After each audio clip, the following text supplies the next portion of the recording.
Salve tatuadores, meu nome é Hernani Escoriça, sejam bem-vindos à primeira aula do curso de Photoshop para tatuadores. Antes de começarmos, vamos falar um pouco sobre o Photoshop. O Photoshop é um software da empresa Adobe, uma das maiores empresas do ramo de audiovisual, ela realmente domina o mercado. Tá, ok? O Photoshop é uma ferramenta extremamente poderosa na criação de gráficos. E antes de a gente começar a abrir aqui, vamos falar um pouco sobre requisitos mínimos do Photoshop, ok? Se você ainda não instalou o Photoshop ou vai instalar, é legal você saber que equipamento que você tem que ter. Ou se você pretende comprar um equipamento para trabalhar com isso, enfim. Eu entrei no site da própria Adobe e está aqui os requisitos mínimos. Tá?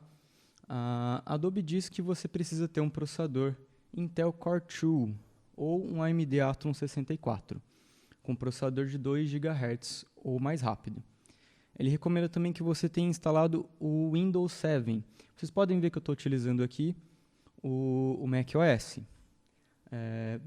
Tem diferenças muito poucas.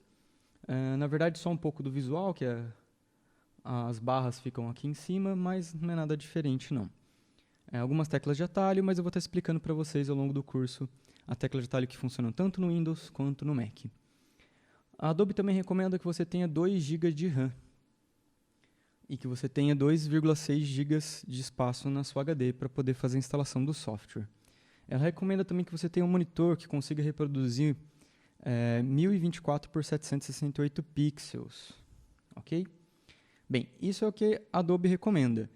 Se você pretende adquirir uma máquina, eu recomendo uma configuração um pouco melhor. Eu recomendo, no mínimo, um processador Core i3, que você tenha instalado o Windows 10, tá? Porque, como vocês podem ver aqui no site da Adobe, algumas versões mais recentes do Photoshop só rodam no Windows 10, ok? Memória RAM, eu acho que o mínimo seria 4 GB, né? Apesar que a própria Adobe recomenda 8 GB de RAM para ter um desempenho melhor.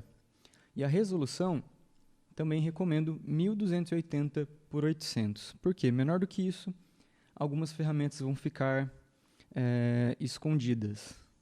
Tá ok? Bem, esse é o requisito mínimo e os requisitos que eu recomendo para você instalar o Photoshop.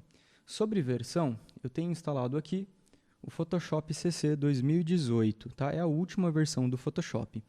Você pode sim utilizar as versões anteriores, porém eu recomendo que você tenha essa última versão.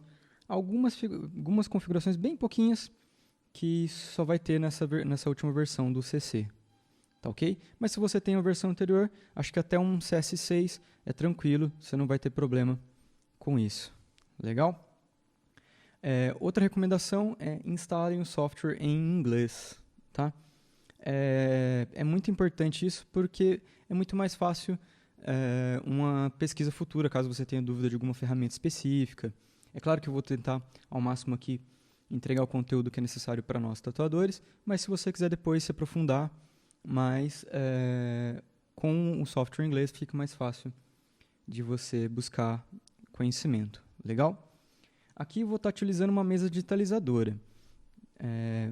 Mesa digitalizadora ou mouse? Bem, se você tem um mouse, pode ficar tranquilo que tudo que eu vou explicar vai dar para ser feito com o mouse. Exceto no último módulo do nosso curso, algumas funções seriam interessantes se você tivesse uma tablet, tá? Uma mesa digitalizadora. O modelo que eu uso aqui é uma Intuos, é um dos melhores modelos que tem da Wacom. Se você tiver uma mesa digitalizadora mais antiga, como eu, por exemplo, usei durante muito tempo a Bambu, fica tranquilo que vai funcionar legal também, tá ok? Bem, então vamos lá, chega de papo e vamos abrir o Photoshop.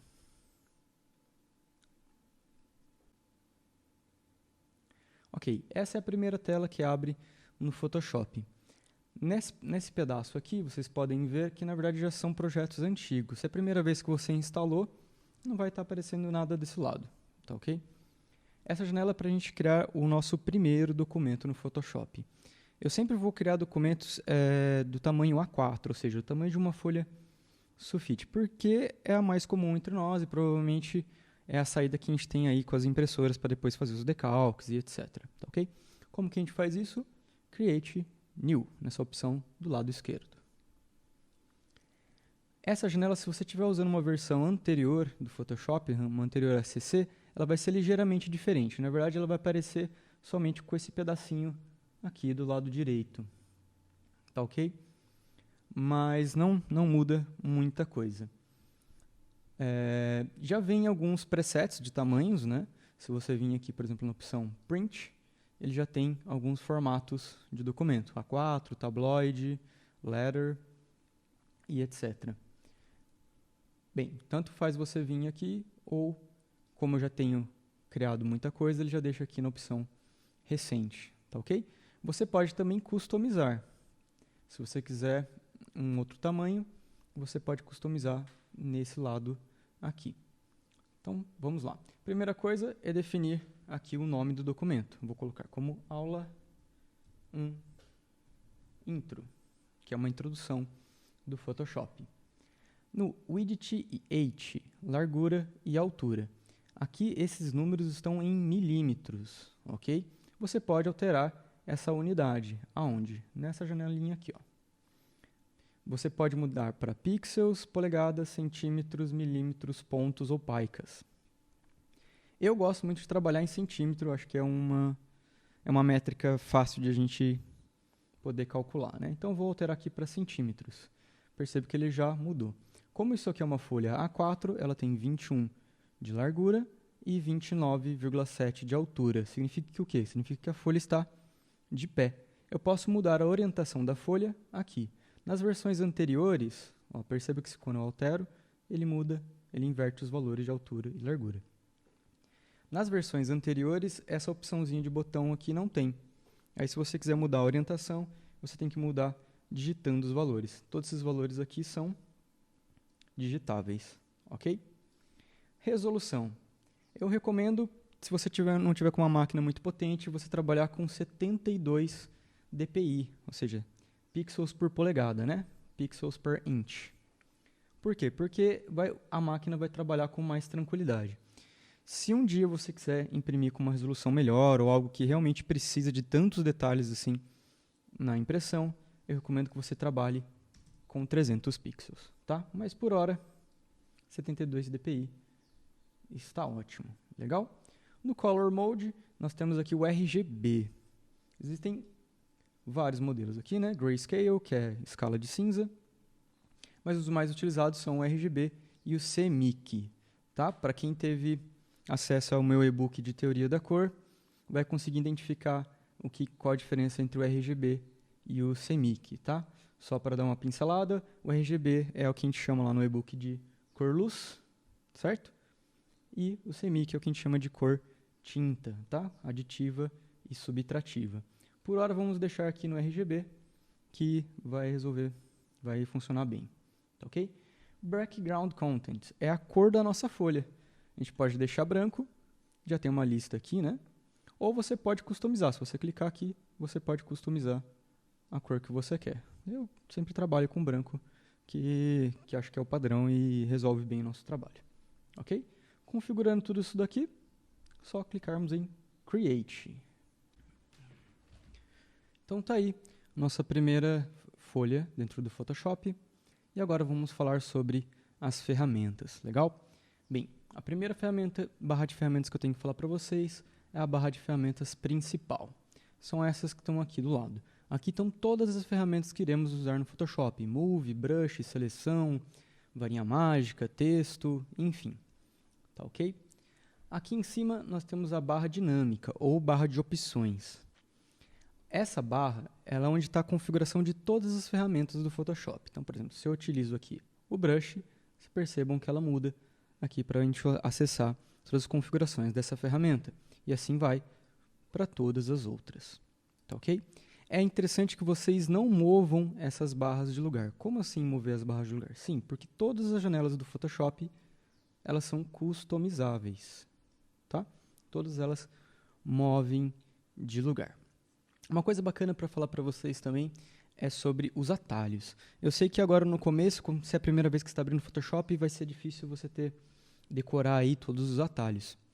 Mas ele é bem intuitivo com isso. Se você deixa, por exemplo, o mouse em cima da ferramenta, ele aparece lá o nome da ferramenta, Move Tool, e entre parênteses está a letra V, que significa o quê? Significa que se você apertar a tecla V do teclado, ele vai acionar essa ferramenta. Isso serve para todos, tá? Ó, se eu pressionar V, ele selecionou lá a ferramenta Move, tá?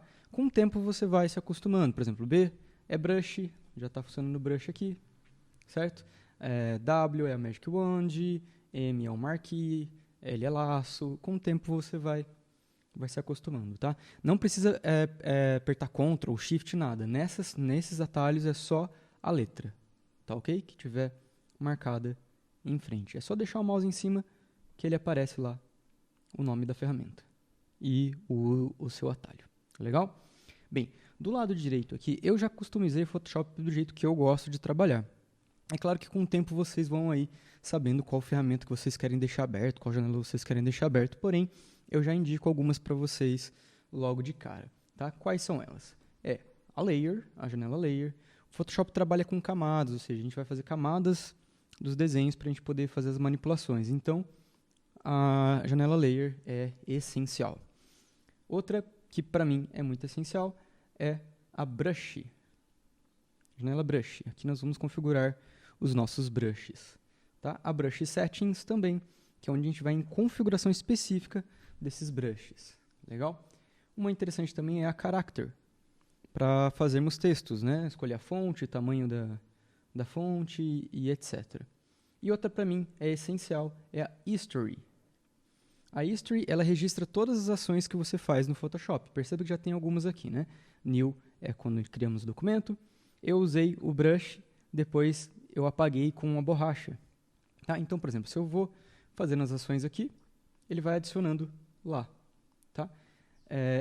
Hoje eu não sei exatamente quantas ações ele grava, mas acredito que é em torno de 30 a 50 ações. Ou seja, mais passou disso, ele já começa a parar de gravar as ações. Para que serve o History? Caso eu queira voltar uma ação, é só eu clicar aonde estava. Eu posso ir e voltar. Tá? É claro que, como na maioria dos softwares, o Ctrl Z ou o Command Z, se você estiver usando o Mac, também funciona. Tá? Então, se você der Ctrl Z. Porém, perceba que se você der Ctrl Z mais de uma vez, ele não vai retrocedendo as ações. Para você continuar retrocedendo as ações, você tem que apertar Ctrl, Alt e Z. E aí você vai apertando que ele vai retrocedendo. Tá ok? Ou você acessa o History, que eu acho muito mais prático, muito mais visual, e volta a ação aonde você quer. Tá ok? Então, as janelas que eu acho essenciais são a principal, é óbvia, a principal de ferramentas, opções dinâmicas, as camadas. Eu acho também interessante o swatch, Color Swatch, que é fácil você ter acesso à cor. Character, brushes e histories. Tá, mas Hernani, onde é que eu acho essas janelas? Eu abri o Photoshop e não está aqui. Todas as janelas você pode encontrar aqui no menu Window. Está tudo listado aqui com seus respectivos nomes. Então, para você fazer ela aparecer ou até tirar elas, é só clicar aqui. Por exemplo, tirei de Layer, sumiu de Layer. Se eu for no Windows de novo e clicar em Layer, ela aparece lá de volta. Tá ok? Percebe que algumas estão ocultas, né? Elas estão comprimidas ali. Tudo isso, todas essas janelas você pode arrastar, você pode expandir, você pode colocar aonde você bem entender. O Photoshop é bem fácil, só clicar, segurar e arrastar. Tá? O Photoshop ele já vem com essa que a gente chama de workspace, né? Esse molde de janelas todo configurado. Tá? Tem esse botãozinho aqui no canto e já tem aqui algumas áreas já prontas, né? Tem o Essentials, que é provavelmente aqui vem em padrão quando você instala o Photoshop. Tem para trabalhar com 3D, com Painting, com Motion. Então, se eu clicar aqui, por exemplo, em Painting, ele altera toda a minha área de trabalho para trabalhar com Painting. Tá ok? Fotografia e assim vai. O que eu recomendo você fazer e fica como exercício para a primeira aula é organize a área de trabalho de vocês aqui. Crie um primeiro documento, uma folha A4 com 72 dpi, em modo RGB, como eu expliquei. E organizem as janelas aqui. Eu quero que vocês deixem a janela Layer, aqui a Character, a History, Brush e as SWATs também, ok? Depois que vocês fizerem isso, vocês vêm nesse botãozinho aqui e clica em New Workspace. E aqui vocês vão dar um nome, tá? Eu vou chamar esse workspace de Tatu, tá ok? E aí eu vou ticar todas as opções que é para manter tudo do jeitinho que eu deixei aqui. Deu save e olha só que legal. Agora quando você vem aqui, você tem a sua opção Tatu. Então se por acaso mover de lugar, ficar tudo diferente, é só você clicar e voltar onde você salvou o seu workspace, que ele volta do jeitinho que você tinha configurado. Tá legal? Então esse é o primeiro exercício para vocês. Criem um documento Photoshop A4, organizem a workspace de vocês e salvem, tá? Se você estiver utilizando uma versão anterior ao CC, provavelmente talvez o menu não esteja aqui para você criar sua nova workspace, tá? Mas com certeza ele vai estar aqui na opção Window, Workspace, e aqui também tem as funções para você criar sua nova workspace. Tá legal? Então, vamos lá e até a próxima aula.